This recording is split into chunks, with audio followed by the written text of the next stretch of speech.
So, the old legacy WNBA media did not think this was possible.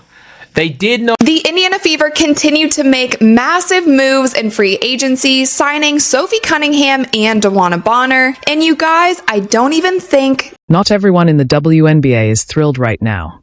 Some players just hit the jackpot by joining a team with CaitlinClark, while the rest of the league watches with envy. So, CaitlinClark is now a member of the new Indiana Fever. Remember what they got the big five. They have five. The top 24 scorers in the WNBA. The Fever have built something special around CaitlinClark, adding elite veterans and rising stars who will thrive alongside one of the best passers the game has ever seen. Some fans and analysts doubted Indiana could attract top talent, but they couldn't have been more wrong. So why are players rushing to Indiana while others are left wondering what could have been? Let's break it all down because this changes everything for the WNBA. To it. So firstly, you guys, Sophie Cunningham was traded to the Indiana Fever for Nalissa Smith and a pick. The Indiana Fever also acquired forward Jaylen Brown, and I'm going to be completely honest with you, I am not familiar with her game. She is going to be only a second-year WNBA player, so we will have to see how her game translates to the Indiana Fever. But Sophie Cunningham was such a... CaitlinClark hasn't even played a game in the WNBA yet, but she's already changed the landscape of the league. When the Indiana Fever won the draft lottery, it wasn't just about landing a superstar talent, it was about completely shifting the perception of the franchise. For years, Indiana had been a bottom-tier team, struggling to find its identity and attract top talent. But now, the tables have turned, and the rest of the league is feeling it. The idea that Indiana couldn't bring in key free agents used to be the narrative. People genuinely believed that veterans, established players, and rising stars wouldn't want to play with CaitlinClark. They thought she'd struggle to build the right supporting cast, and that Indiana's market, its history of losing seasons, and the so-called controversies surrounding Clark would keep players away. But here's the thing, players want to win. And if you're a competitor in the WNBA, you recognize an opportunity when it's staring you in the face. CaitlinClark isn't just a great player. She's a generational talent who makes life easier for her teammates. She's the kind of player who gets everyone involved, turns good players into great ones, and has the potential to bring out the best in those around her. That's exactly why Natasha Howard decided to make the move to Indiana. News just dropped. DeWanna Bonner has been signed to the Indiana Fever. I'm about to knock my light over. That's why Diana Taurasi was linked to them, and why Sophie Cunningham ended up in a Fever jersey. Let's talk about Howard for a second.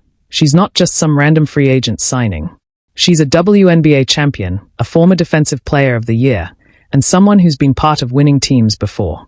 She had other options, yet she chose Indiana. Why?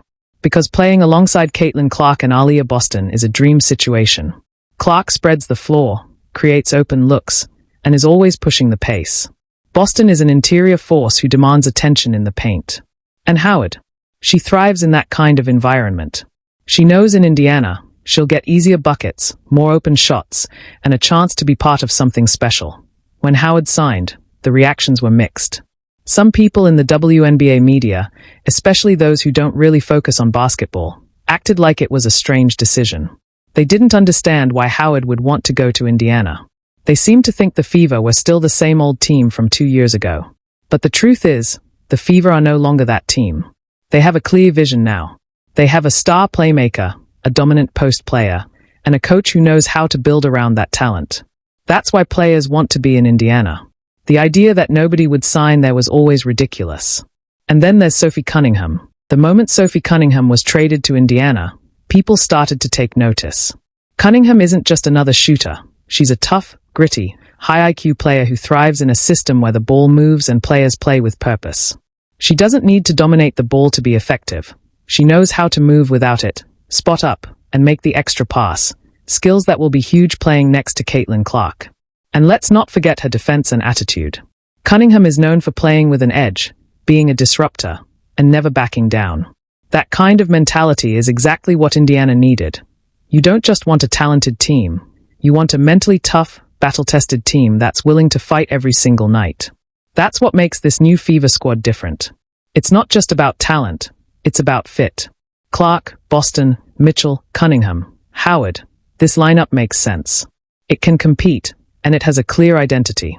The rest of the WNBA is seeing it. They are seeing that the Fever have quietly built something dangerous. They are seeing free agents choosing Indiana over other teams. And whether they admit it or not, there's some serious envy building up. The teams that overlooked Clark, the ones who pushed the idea that she wouldn't be a game changer in the WNBA, are starting to realize they miscalculated. Clark isn't just bringing excitement to the floor. She's turning Indiana into a legitimate contender faster than anyone expected. The players who doubted the Fever? They are watching now, and some of them are probably thinking, did I make the wrong choice? Because playing in Indiana isn't a bad gig anymore. It's starting to look like one of the best situations in the entire league. As the season draws nearer, the noise is only going to get louder. The WNBA is waking up to a new reality. The Indiana Fever aren't just rebuilding, they are rising fast. The rest of the league is starting to feel that envy building up around the situation in Indiana. Some players who overlooked the Fever in free agency are now seeing the team take shape. For some, the realization is setting in. They missed out. CaitlinClark is the obvious centerpiece of this transformation, but it's about much more than just one player. The front office has quietly built one of the most balanced, well-structured rosters in the WNBA, and it's making other teams take notice. For years, Indiana was a team that nobody feared. They were just another stop on the schedule, a team you expected to beat. But that's changing. The pieces they've added, the way they've structured their roster, and the chemistry already forming is enough to make players and executives around the league pay attention. But not everyone saw it coming. Some WNBA media members tried to push the idea that Indiana wasn't a desirable destination. They focused on outside factors, ignored basketball logic, and failed to understand what truly makes a team attractive to players. What those critics didn't realize was simple. Players want to win, and they want to play in systems that maximize their strengths. That's exactly what Indiana has built with Clark at the helm. Indiana's style of play is modern, fast-paced, and unselfish. A system designed to make life easier for scorers, shooters, and post players, something that every serious competitor wants to be part of. Take Natasha Howard, for example. When she signed with Indiana, some people questioned it. They acted like she was making a mysterious decision, like there had to be something other than basketball driving her choice.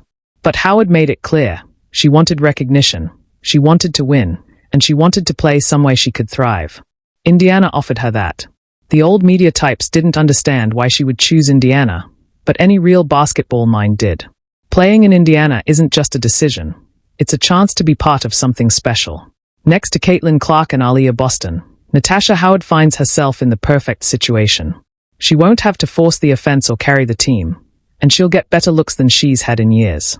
And let's not forget Diana Taurasi. She was heavily linked to the Fever, and at first, the skeptics scoffed at the idea. Why would she go to Indiana? They asked. Well, why wouldn't she? The Fever play a team-first, up-tempo game where veteran scorers can extend their careers while still being highly productive. If Taurasi had joined the Fever, she wouldn't have been asked to play 35-plus minutes a night like in previous seasons. She'd be surrounded by young, energetic talent and have the freedom to focus on what she does best, scoring and leadership. Instead, she stayed in Connecticut, a team that will still be competitive but might not be as fun to play for as Indiana. As the thing. Indiana is about to be one of the most fun teams to watch and play for.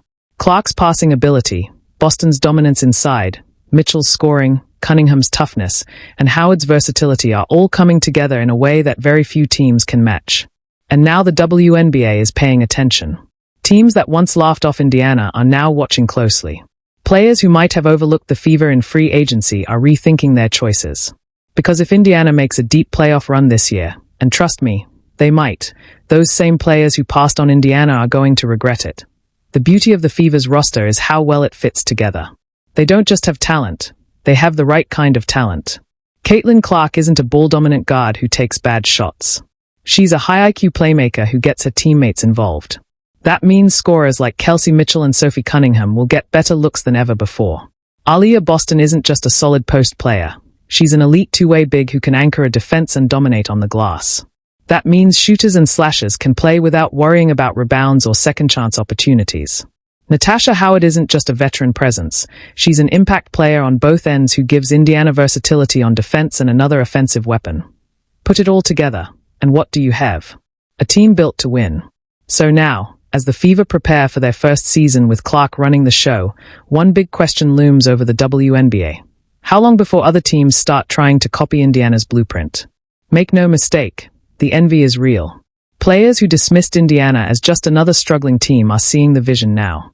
They are seeing the movement, the chemistry, and the potential of this squad. And they are realizing this might be the start of something special. Indiana isn't just trying to be competitive. They are trying to change the game. With the right players, the right system, and one of the best young cores in the WNBA, they just might pull it off. The teams that doubted them, the players who passed up the chance to join, they are watching now and realizing they might have missed out on something huge. The WNBA has never seen a transformation quite like this. In just a few months, the Indiana Fever have gone from being an afterthought to a team that players are actively wanting to join. The pieces are in place, the chemistry is forming, and the jealousy from the rest of the league is impossible to ignore. But how did this happen so quickly? What changed? The answer is simple. CaitlinClark changed everything. Her arrival isn't just about adding an elite talent to Indiana's roster. It's about elevating everyone around her, making the game easier for her teammates, and creating an environment where players actually want to be. That's what a lot of people in the league didn't understand before free agency started. They thought Indiana would still struggle to attract big names, that veterans wouldn't want to play alongside a rookie, and that Clark's presence wouldn't be enough to turn things around immediately. CaitlinClark in Indiana. Is it overhyped, or is this the real deal? Let us know in the comments. If you enjoyed this breakdown,